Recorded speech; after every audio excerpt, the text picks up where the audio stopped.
et chaque professionnel, quand il est en contact d'un patient, même si c'est pour venir soigner une verrue, lui arrive à repérer, détecter et le faire l'emmener dans le bon parcours s'il y a besoin. Ça, c'est très intéressant. Ça a monté son efficacité dans d'autres pays et nous le mettrons en place avant la fin de l'année. Et ensuite, il y a améliorer l'accès aux soins de gens qui passent et qui deviennent addicts. Et donc, tout ça, c'est les mesures qu'on prend, et financières, et de RH, et de structuration. J'aurai l'occasion de proposer des mesures pour que le parcours soit très, très lisible et que les personnes concernées ne se sentent pas savoir où aller. Je passe sur le renforcement aussi de la Maison des adolescents qui fait partie de ce réseau territorial. Merci beaucoup. Pierre Marle. Merci Monsieur le Président, Madame la Ministre. Depuis la publication en juin 2025 du rapport de l'Inspection générale des affaires sociales, la situation de l'association Azalée suscite de vives préoccupations. J'ai récemment reçu une délégation d'infirmières qui m'en ont fait part avec beaucoup de dignité et d'émotion, mais aussi d'inquiétude. Ces préoccupations concernent les quelques 2000 infirmières et plus de 9000 médecins mobilisés sur l'ensemble de notre territoire, mais aussi et surtout les patients qui en bénéficient au quotidien. Car si des dysfonctionnements appellent à juste titre une réorganisation et une exigence accrue de transparence, la situation actuelle dépasse aujourd'hui le seul cadre administratif et financier. Sur le terrain, les infirmières ont continué pendant plusieurs semaines à assurer le suivi des patients atteints de maladies chroniques, alors même qu'elles n'étaient plus rétribuées.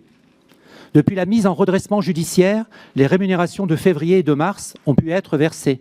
Mais des inquiétudes persistent quant aux mois à venir, avec la crainte pour ces professionnels de revivre une telle situation. Et pourtant, elles continuent par engagement, parce qu'elles savent que derrière chaque rendez-vous, il y a un patient. Car oui, dans le même temps, des milliers de patients, souvent parmi les plus fragiles, risquent une rupture de leur suivi. De nombreux médecins nous alertent. Ils ne pourront pas seuls absorber cette nouvelle charge. Madame la Ministre, au-delà de la refondation engagée, il y a une urgence humaine et sanitaire. Je me réjouis que les difficultés financières rencontrées par ces infirmières et ces médecins aient pu être en partie résolues récemment.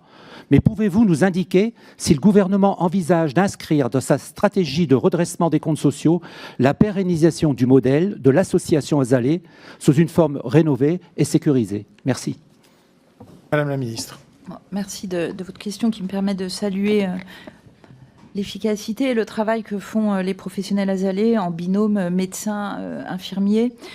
Cela a été évalué et c'est efficace dans le suivi des maladies chroniques, par exemple le diabète. J'ai eu l'occasion à plusieurs fois de m'exprimer. Le gouvernement soutient ce dispositif Azalée. Il y a une procédure judiciaire. Il a fallu, on a fait le plus vite possible, mais il a fallu attendre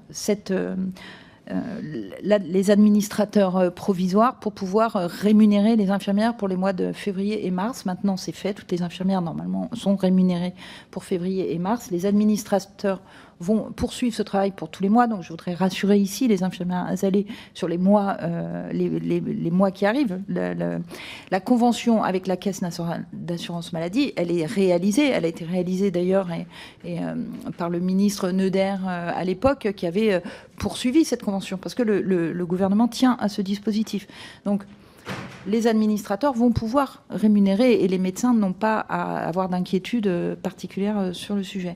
Donc, le dispositif est soutenu par le gouvernement. Les financements, c'est des conventions avec la CNAM. Pour l'instant, il est temps que tous les infirmiers ont bien leur rémunération de février et de mars, et puis évidemment de tous les mois qui arrivent. Il n'y a pas de... Je voudrais ici rassurer sur ce dispositif. Merci beaucoup, Madame Amiot. Merci Monsieur le Président. Madame la Ministre, nous allons rester dans le sujet. Nous avions demandé au bureau de la Commission de vous auditionner expressément justement sur la situation de l'association Azalée, dont les salariés, 2050 infirmières et infirmiers, n'ont plus perçu de salaire pendant plus de 2 mois. Dans un courrier de réponse à mon collègue insoumis Christophe Bex, vous expliquez la situation par notamment le non-respect des normes de la commande publique. Derrière ça, vous cachez une mise sous objectif déconnecté. Ce qui est en cause, c'est que moins de 10% des infirmières respectent l'objectif conventionnel des 1205 patients rencontrés par an.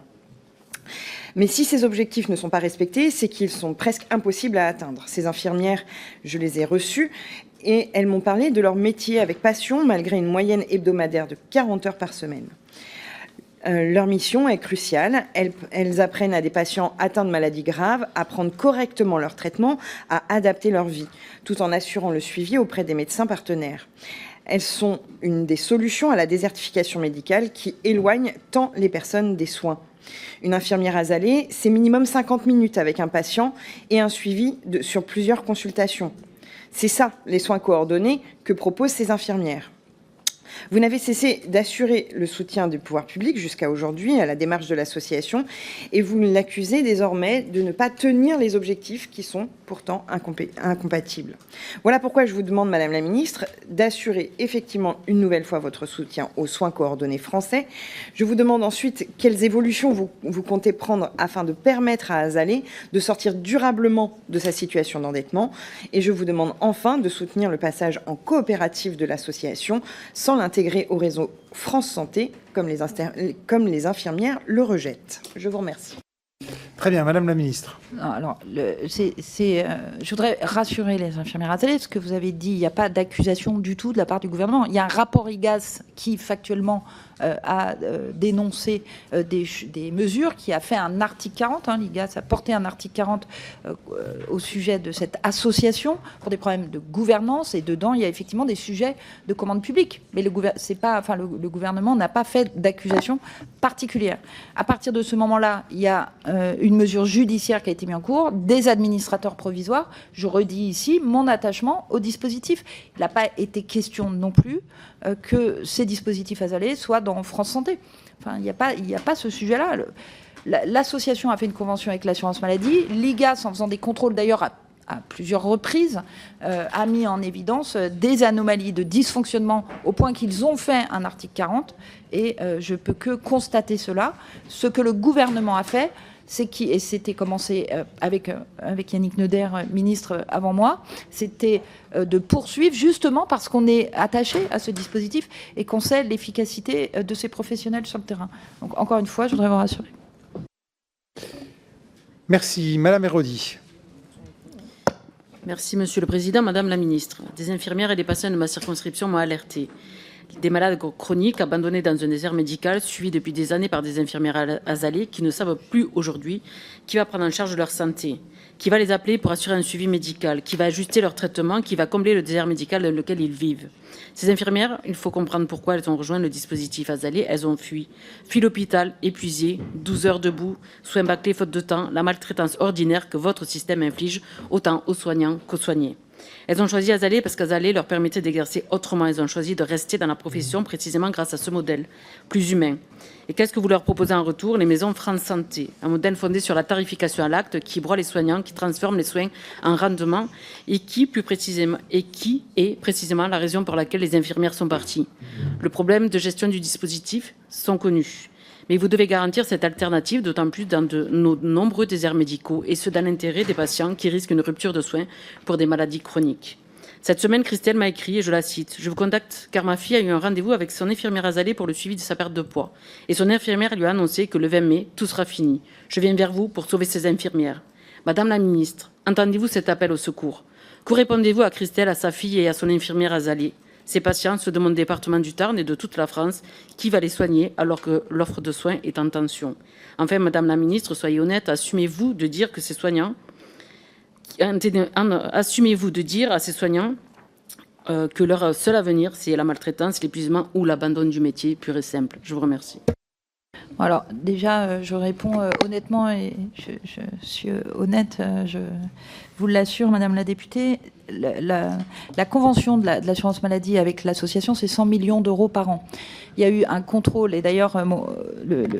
Valtou me faisait remarquer que c'était déjà de son temps de ministre qu'il avait avancé les contrôles de l'IGAS, puisque sur ces 100 millions d'euros, les contrôles de l'IGAS ont mis en évidence des éléments qui ont fait porter un article 40 et donc une judiciarisation et donc des administrateurs provisoires. Je le redis et je regrette que des professionnels sur les territoires, et je vous demande de passer le vrai message. Le gouvernement soutient le dispositif Asalée. Les infirmières Asalée sont maintenant payées des mois de février et mars pour lesquels il y a eu effectivement un délai, le temps de la judiciarisation. Mais maintenant, elles vont être rémunérées par les administrateurs provisoires. Et puis, il y a tout un travail de remettre l'association avec une gouvernance solide, puisque, je le rappelle, 100 millions d'euros d'argent public doit être piloté de façon... en tout cas, sans mettre de doute aux IGAS qui ont porté l'article 40. Donc, merci de repasser le message sur tous vos territoires que le gouvernement soutient les dispositifs Asalée. Merci beaucoup. Monsieur Clouet. Merci, Monsieur le Président, Madame la Ministre. J'ai avec moi un courrier qui est extrêmement intéressant puisqu'il est signé Stéphanie Rist. Alors, ce courrier, c'est celui que vous avez envoyé au SECPA, aux structures d'exercice coordonné participatif qu'on connaît très bien ici. Ces différentes structures, elles sont quelques dizaines en France, qui accomplissent un travail tout à fait exceptionnel, qui a été reconnu par l'ensemble des instances d'évaluation, qui avait été notamment reconnu initialement au moment de la crise de la Covid-19, qui sont absolument indispensables, parce qu'elles font un exercice qui a deux particularités. D'abord, c'est dans le titre, hein, c'est écrit dessus, comme qui dirait. C'est un exercice qui est coordonné avec différents types de professions, à la fois des professions du soin, mais aussi des professions de la médiation, de la traduction, de l'accompagnement juridique. Et ce sont des structures qui sont participatives, c'est-à-dire qu'elles organisent et elles informent, elles créent de la pédagogie, de la mobilisation, parfois au bon sens du terme. En tout cas, moi je pense qu'il n'y a que des bons sens du terme, mais même pour un macroniste au bon sens du terme, c'est-à-dire qu'elles mettent en relation des gens pour que ces personnes puissent exercer leurs droits à la santé publique collectivement. Pour prendre un exemple, hein, à Toulouse par exemple, on a la case de santé qui fait des ateliers sur la PMA, sur la protection maladie, sur la préparation des rendez-vous médicaux chez le généraliste et le spécialiste. Et il y a un groupe de marche sur le sport santé, etc., etc. Donc c'est des espaces où plein de professionnels différents ont un travail de prévention et un travail évidemment à caractère thérapeutique, d'intervention et de soins. Or, depuis le PLFSS, leur système de financement, il est menacé. Il est en danger. D'ailleurs, on était plusieurs présents dans cette salle à se réunir il y a 15 jours avec des représentantes et représentants des SECPA à l'Assemblée nationale. Dans le courrier que j'évoquais au début, on y revient, vous dites que vous confirmez que la pérennisation a lieu jusqu'en 2026. Alors, on est très content, ça fait 8 mois avant les licenciements éventuels, je pense que tout le monde est très content.